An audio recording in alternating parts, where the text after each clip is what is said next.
to go to Havre as a child. What the story is my grandfather was an accountant with the Minneapolis gas company. And during the summer, they weren't very busy. All they did was make gas and fill up those big tanks, that floated on water. You used to see them around there, around the city. And then during the winter, the gas would come down as they used it more. But anyway, so he saw an ad in the paper, and they were offering land to homestead in Montana. And so in 1914, he got a furlough for 3 months, and he and my grandmother, who grew up in Chicago, downtown Chicago, they head out on the Oriental Limited, and they get off the train and they walk to the hotel and by all the brothels that were right by the railroad station. My grandmother used to tell me about that. And then next day they bought a team of horses and plows and all that stuff, and they headed out to this half section of land north of town. And my grandfather he cut the sod, and then did a little bit of planting the first year, and then the second year he cut some more, and after 3 years, then he started renting a property. You had to farm it for 3 years, and then you owned the property. And so he owned it, and so we'd go out there and visit it. And then in 1965, I went out with him on the train, just he and I, and we stayed in a hotel. It was $25 a week, and you had to go down the hall for the bathroom. So, but that was okay. It was fun, and I took some pictures.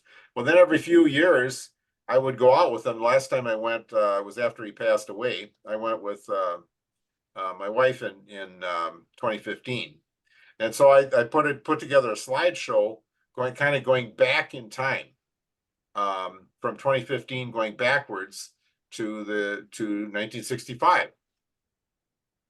And so in 2015, that's pretty much almost what you'd see today, except you probably just see the black and orange paint scheme. But lots of C-44s and lots of stack trains and lots of JB Hunt trailers, and it sounds like, or containers. It sounds like we're going to see a lot more of them. But this is at the what are you going to say, Greg? You watch those trains go by on the main line there at Fort Madison. Solid JB Hunt train. Yeah, he's quite a guy. I remember he went to the American Trucking Association. This was back when he first started, and he started sending stuff on the railroads. And the guys were, well, "What are you doing working with the railroads? And you're a trucker." And he said, "No, I'm in the transportation business." And he's been very successful. So, but anyway, this was in 2015. This is typical. This is east of the depot. This is east of town. That's a C-44, and then a couple of brand new C-44s that they had just gotten. The switcher is this is in the Heritage 1 scheme. It's an SW1500, and they still shunt things around the yard. Oil cars, obviously, and lots of grain cars. And this is a grain extras on the main line.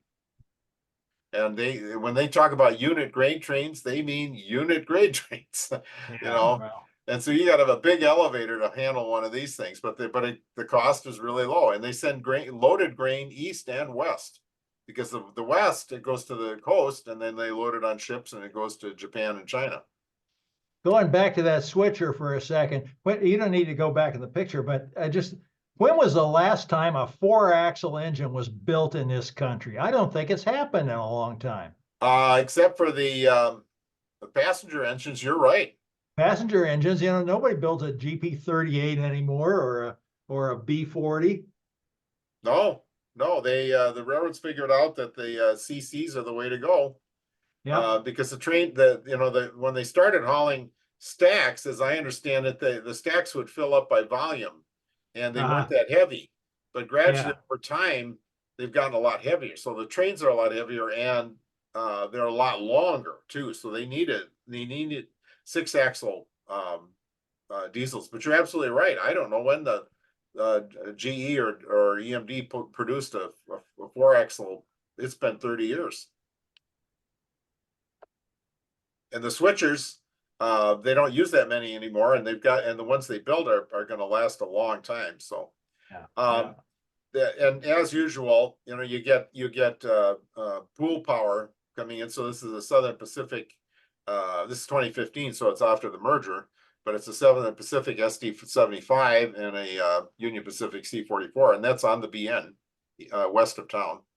Now here's a unit grain train coming into town with a couple of C44s and an SD40. The SD40s are still running around a lot. Unit grain train.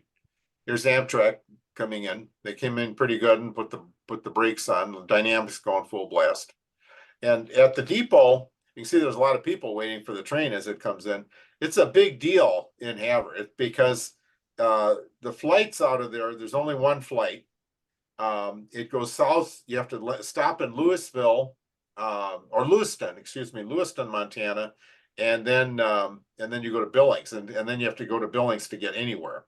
But the traffic and there's a lot of traffic east-west, and part of the reason they don't have very good air service is because Amtrak is through every day, and it arrives around noon, which is very convenient, and it goes east and goes west, and very good service. So the Empire Builders, a lot of people there, and then of course people get off and have a cigarette and go. And then they have these old ice cream sandwich machines inside, and there's about 5 of them. Everybody gets an ice cream sandwich, just like the olden days. This particular day, when we were there, the ambulance came and they took an elderly gentleman off. He must have been having heart problems or something. But it's a big deal when the train comes. It's still like, it's sort of like the olden days. You can see all the people wandering around and people getting off, people getting on. It's a big deal. Okay, now we'll go back to 2000. That was only a few years after the Burlington Northern Santa Fe merger. And so we see a lot of stuff in the Heritage One scheme, which this is the Santa Fe C44 that was repainted, and a lot more stuff in Santa Fe red and yellow at that time, and a lot of GP SD40s, SD40-2s, and they get strange lash ups like this, with UP and BN and BNSF power. This is a just a standard westbound freight east of town along the river, the Milk River. That's an SD60M, and Jeep. Speaking of Jeep, that's an SD40-2 and another SD40. Yeah, right. Here's Amtrak again. Various paint schemes. This is a eastbound hot freight. And you can see a pretty new C44 in front with the new scheme, and then a Santa Fe C40, and then a BNSF C44. They're getting fueled, and then they head on. And of course, with pool power, you get Canadian National and everything. It looks like a GM, but it's Craig, as you said, it's actually General Electric. The GM cab. This is a eastbound grain train.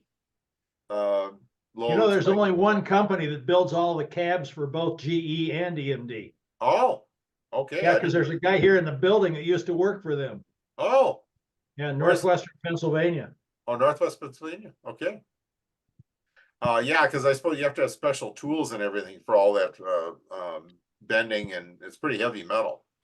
Now this is one of the when they first painted the engines orange, the paints, I don't know whose paint they used, but the paint was sort of they first turned bright orange and then they turned pink. And so General Electric and General Motors had to take a bunch of units back and repaint them for the railroad, because they look pretty strange after a while.